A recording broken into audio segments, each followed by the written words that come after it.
One of the players on the Warriors that I think deserves more respect is Podz, and even though there isn't any big upside to be excited about him, there are things in his development where he certainly could be a high-level starter, or he can take a further step on the offensive end and be featured more in that department. One of the main things that I want to touch on is his ability to get on the floor. Podz, since his rookie season, was able to earn the trust of Steve Kerr relatively easily. It's funny to me when people say that Podz and Steve Kerr have some sort of agreement, or even quote-unquote relationship with each other, because of the amount of minutes that Kerr gives Podz, when in reality, the guy just does what Kerr wants. First things first, he's a high motor player, constantly crashes the glass like crazy. As a 6'4" shooting guard, if you watch the tape, the guy is always fighting for a board against centers underneath the rim. Rarely do you ever see that type of effort not get rewarded. Another way he gets rewarded is his ability to play in this Warriors system with his IQ like screening as a guard. He knows that once he gives the ball up, he needs to screen away for another shooter to come off, or cut to the basket if they send two to a shooter, or run the floor if a frontcourt player is pushing it up the floor. He might not be a quote-unquote good off-ball player because he's not exactly a good movement shooter, doesn't really know how to backcut effectively yet, but he knows how to play off the ball in this Warriors system. He's also a good connector. He can make and process reads quickly enough when trying to extend an advantage. This means if he's being passed the ball off of a 2 on the ball and it's a 4-on-3 situation, he can make the right play. Or if he slips to the basket, low man steps up, he can dump it off or skip it to the other side of the floor. Now this isn't to say that he's perfect or great at this, because he's not. There are certain times when he does miss open reads, especially on the ball, but the point is,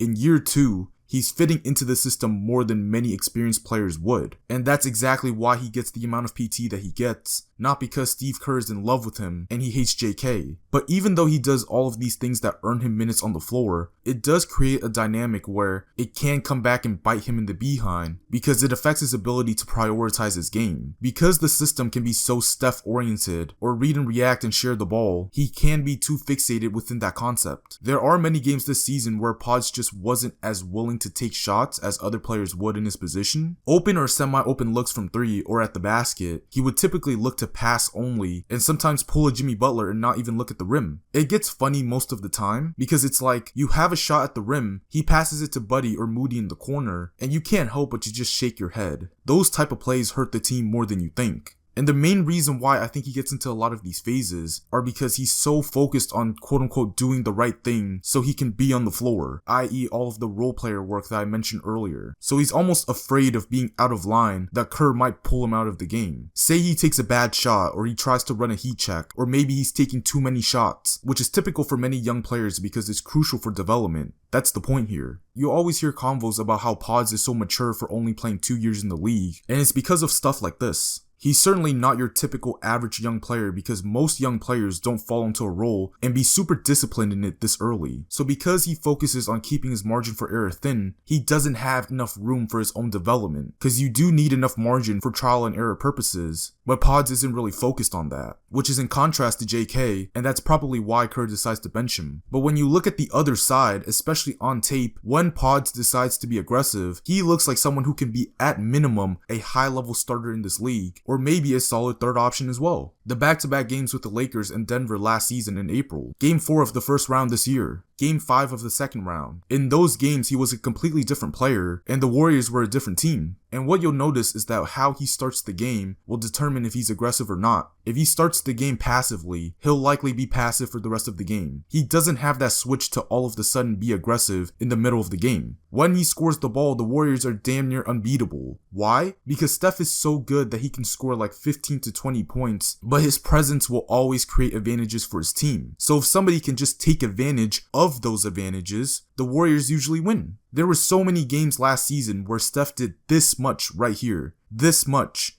and it was like just somebody on this team needed to do this much here for the Warriors to get over the hump. Just a bit of juice from somebody else, and when Buddy Hield answered the call, or when Podz answered the call, the Warriors were victorious. So I'm not here to say that Podz is going to be a future All-Star, or a future All-NBA player, or a future MVP. No, I'm not saying any of that at all. What I am saying is that he can be more of an Andrew Nembhard type, where Nembhard seems like a typical role player, but his skill set is beyond that. That could be Podz as well, because Podz is starting from a glue guy base, and when he's assertive, he doesn't stray away from his role entirely. Because he can show real flashes of his scoring ability, for him to go from role player to third option scorer, that is very realistic and exciting than for somebody who's a scorer all their life and all they know is to score the ball. Once they get into the league, they have to scale their game down to being a role player. So if he can do that and improve his mentality, especially next season, almost like how he was in his rookie season where he was given little minutes and he played with high energy and just took the shots that were given to him. If he does that, he'll be a key piece for the Warriors' success.